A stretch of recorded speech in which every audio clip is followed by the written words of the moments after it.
अस्सलाम इन्वेस्टर्स। हम स्टार्ट करते हैं कैपिटल मार्केट रिव्यू से। जुलाई के महीने में हमने मार्केट में हल्की फुल्की करेक्शन देखी और मार्केट में तकरीबन हमने 500 साढ़े 500 पॉइंट्स का KC 100 इंडेक्स में डिक्लाइन देखा और मार्केट तकरीबन 78-79,000 के लेवल्स के अराउंड क्लोज हुई।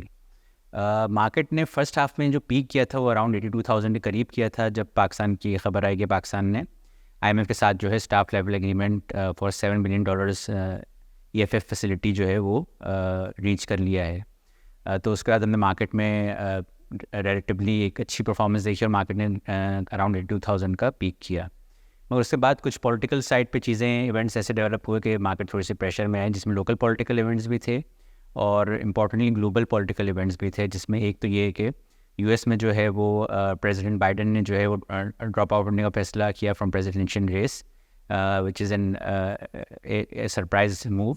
एक्सपेक्टेशन थी किसी हद तक कि जो बाइडन इनकम्बेंट प्रेसिडेंट थे उनके हेल्थ कंसर्न्स को लेके डेमोक्रेट के जो सपोर्टर बेस थी वो काफ़ी वरिड थी, तो ही इवेंचुअली स्टेप डाउन। जिसके बाद और फिर ट्रंप पे जो असैसिनेशन अटैम्प्ट हुई थी उसके बाद ट्रंप का जो है वो चांसेस ऑफ विक्ट्री काफ़ी बढ़ गए थे, विच लेड टू एक ग्लोबल रिस्क फैक्टर को में आप कह सकते हैं कि इजाफा देखा गया। और लोकल पॉलिटिक्स भी ऐसे ही चल रही थी कि उसमें थोड़ा सा रिस्कनेस हमने इन्वेस्टर्स में क्रीपन देखी, तो उन्होंने फिर अपनी पोजीशंस को लिक्विडेट करने को प्रेफर किया। इवन दो कि मैक्रो इकनॉमिक चीज़ें जो थी, अगर हम बात करते हैं कि इन्फ्लेशन का ट्रेंड, तो इन्फ्लेशन का फिगर आया वो 11% का आया, जो कि अक्टूबर 21 के बाद जो है वो लोएस्ट नंबर है इन्फ्लेशन का। तो इन्फ्लेशन भी नीचे आई है। इसके बाद मॉनेटरी पॉलिसी कमेटी की मीटिंग हुई थी, उसमें 100 बेसिस पॉइंट्स रेट कट भी हुए। आगे भी ट्रेजेक्ट्री यही लग रही है कि फर्दर रेट कट्स होंगे, लेकिन क्योंकि लोकल और ग्लोबल पॉलिटिकल इवेंट्स ने ऐसे शेप किया है कि मार्केट में थोड़ी सी हमने करेक्शन देखी है। अगर हम फिक्स इनकम साइड की बात करें तो ओवरऑल जो है हमने फिक्स इनकम यील्ड्स को थोड़ा बहुत नीचे आते हुए देखा, कंसिडरिंग के मॉनेटरी पॉलिसी कमेटी ने भी 100 बेसिस पॉइंट का कट का अनाउंसमेंट जो कि मार्केट एक्सपेक्टेशंस के मुताबिक थी वो उन्होंने अनाउंस की। आगे भी क्योंकि मार्केट की एक्सपेक्टेशन यही है कि फर्दर रेट कट्स होंगे ड्यू टू डिक्लाइनिंग इन्फ्लेशन, तो इसके यानी कि अगर हम अक्रॉस द 10 ईयर्स की बात करें तो हमने यील्ड्स में डिक्लाइन देखा। स्पेशली हमने जो शॉर्टर टर्म यील्ड्स थी उनको नीचे आते हुए देखा। लॉन्गर टर्म यील्ड्स में कोई मेजर चेंज नहीं आया था, बट शॉर्टर टर्म यील्ड्स ने फ़ौरन रिस्पॉन्ड किया और आगे भी हमारी यही एक्सपेक्टेशन है कि with the decline in inflation, जो कि हमारे ख्याल में दिसंबर तक एक चांस है कि दिसंबर जनवरी तक जो इन्फ्लेशन सिंगल डिजिट में भी आ सकता है, तो वहाँ तक जो है वो इंटरेस्ट रेट्स भी तकरीबन 2 से 3% फर्दर कट हो सकते हैं यहाँ से जनवरी तक जो है। और यानी कि और फिर फिस्कल ईयर एंड तक जो है FY25 एंड तक जो है यानी 3 से 4% का कट हम देख सकते हैं। अब हम बात करते हैं अपने फंड्स की परफॉर्मेंसेस की, तो let's start with fix income funds. सबसे पहले हम बात करते हैं NBP मनी मार्केट फ़ंड की।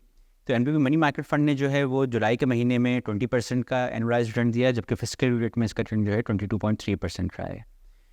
NBP financial sector income fund की बात करते हैं तो उसका return for the month of जुलाई 19.3% रहा, जबकि फिस्कल रेट में इसका रिटर्न जो है 23% है। NBP महाना आमदनी फ़ंड की बात करते हैं तो उसका रिटर्न जो है वो 19.1% रहा for the month of July, जबकि फिस्कल रेट में इसका रिटर्न जो है 22.5% है। इस्लामिक महाना आमदनी की बात करें तो उसका return for the month of जुलाई 18.4% रहा, जबकि फिस्कल रेट में इसका रिटर्न जो है 20.8% रहा। अगर हम इक्विटी साइड की बात करें तो NBP सरमाया इजाफा फ़ंड जो है उसने नेगेटिव 0.3% का रिटर्न दिया, क्योंकि मार्केट में जैसे मैंने मेंशन किया कि डिक्लाइन था। फिस्कल 24 में जो इसका रिटर्न था वो 71.5% रहा। NBP इस्लामिक सरमाया इजाफा फ़ंड की बात करते हैं for the month of July negative 2.9% रहा, जबकि फिस्कल ईयर 2024 में इसका रिटर्न 66% पॉजिटिव रहा था। NBP स्टॉक फंड की बात करते हैं तो इसका return for the month of July negative 1.2% रहा, जबकि फिस्कल रेट जो प्रीवियस फिस्कल ईयर गुजरा उसमें इसने 85.1% का रिटर्न दिया था। इस्लामिक स्टॉक फंड की बात करते हैं तो उसका रिटर्न नेगेटिव 3.6% रहा, जबकि फिस्कल 2024 में इसका रिटर्न जो था 73.9% रहा था। अगर हम लोग पेंशन फंड्स पे आते हैं तो इक्विटी सब फंड का जो रिटर्न रहा वो नेगेटिव 1% रहा versus 82.2% in the fiscal year 2024।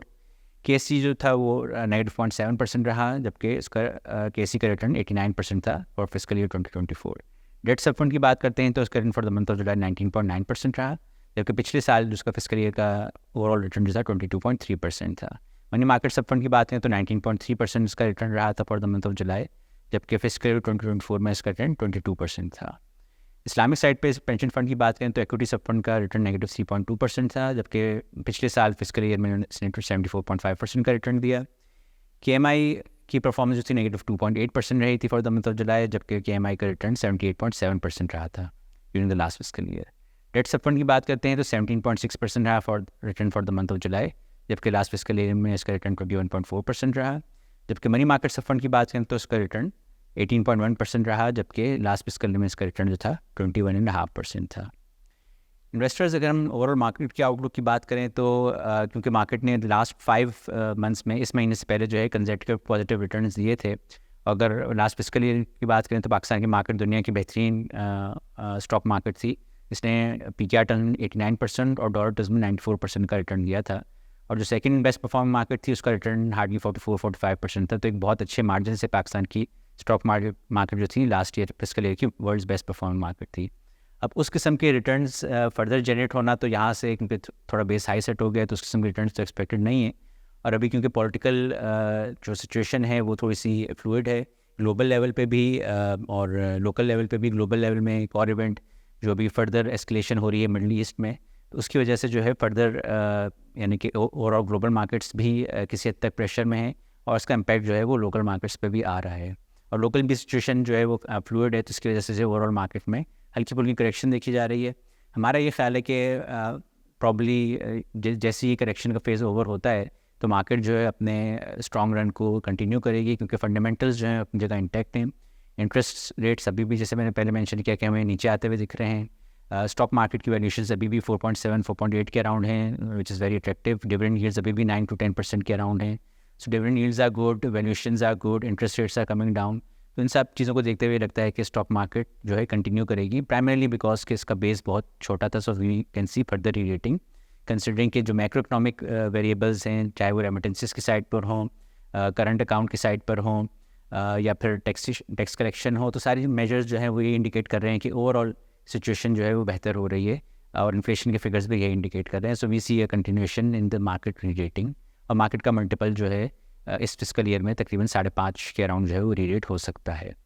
अगर हम ओवरऑल फिक्स इनकम साइड की बात करें तो हम इंटरेस्ट रेट्स नीचे आते हुए लग रहे हैं, तो हमारी यही स्ट्रेटजी रहेगी, रिकमेंडेशन यही रहेगी इन्वेस्टर्स को कि अपनी पोजीशंस को थोड़ा सा इलॉन्गेट करें और लॉन्गर टर्म टेन्योर में जाएं, जहाँ पे इनके रिस्क और रिटर्न का ट्रेड ऑफ जो है वो मुनासिब बन रहा हो। So for investors who are looking for safe investments, वो छोटे मनी मार्केट फंड में अभी भी डबल डिजिट इंटरेस्ट रेट्स के थ्रू जो है अपनी सेफ्टी की प्रेफरेंस रखते हुए उसमें इन्वेस्ट कर सकते हैं। लेकिन वो इन्वेस्टर्स जो थोड़ा सा medium to long term horizon रखते हैं और फर्दर ग्रोथ अपने कैपिटल में चाहते हैं, तो वो स्टॉक मार्केट हमारे NBP स्टॉक फंड से थ्रू इन्वेस्ट कर सकते हैं, जिन्होंने स्टॉक मार्केट को लॉन्ग टर्म में एक अच्छे मार्जिन से आउट परफॉर्म किया है। Investors, we wish you the best of luck for future investing. Thank you.